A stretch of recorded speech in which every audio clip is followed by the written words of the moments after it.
My pet can give me the virus. The coronavirus is man-made. It will go away in April. Since the outbreak began, there has been a wave of misinformation prompting this open letter by scientists in The Lancet. Conspiracy theories do nothing but create fear, rumors, and prejudice that jeopardize our global collaboration in the fight against this virus. To separate fear from fact, I sat down with two infectious disease experts in Hong Kong. The coronavirus is man-made. If you look at the virus itself, if you look at the phylogenetic tree, we find that basically the virus pops very nicely in between the Beta coronaviruses and the SARS coronaviruses. So we believe that this is actually a natural evolution of this novel coronaviruses. So it didn't come from a lab in China. This wasn't bioengineered. Unlikely. And how about this? It's not safe to receive a letter or a package from China. Not true. Definitely not true. The virus can't survive long enough to get through the system and the time it takes to get there, even with really fast delivery.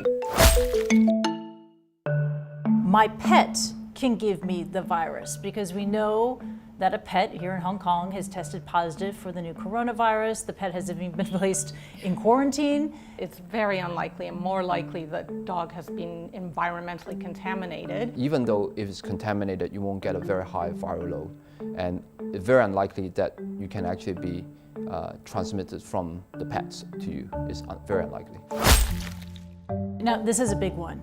Wearing a mask will not protect me from the virus because you have the US Surgeon General telling people you don't need to buy a mask. It's not effective.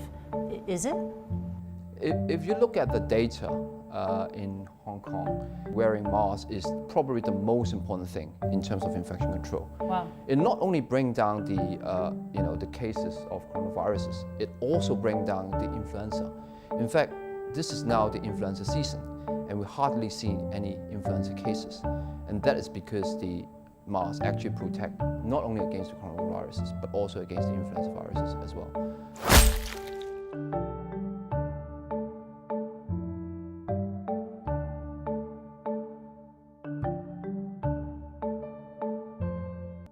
Let's bust a few additional myths that underplay the seriousness of the epidemic. And one that's out there is the coronavirus is less deadly than the flu.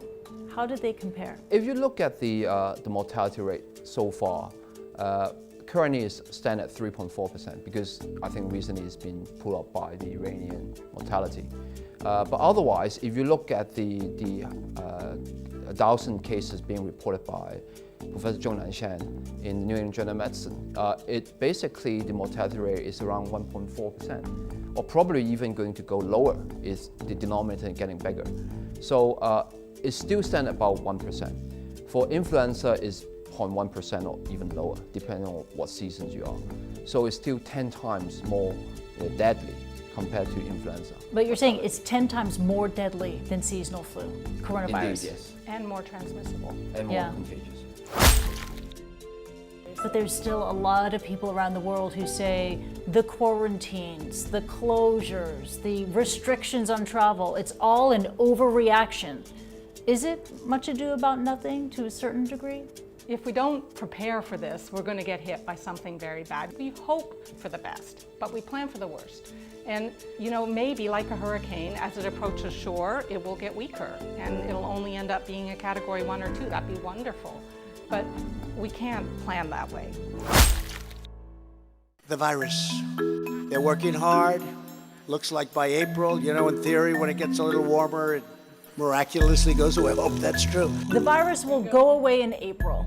We've heard that from many people. We've heard it from US President Donald Trump. Yes, Is that to be believed? It's very speculative. Right? I see people partly say that because SARS kind of went away in April, May, but when it's warm here, it's going to be cold somewhere else. We've got a southern hemisphere too.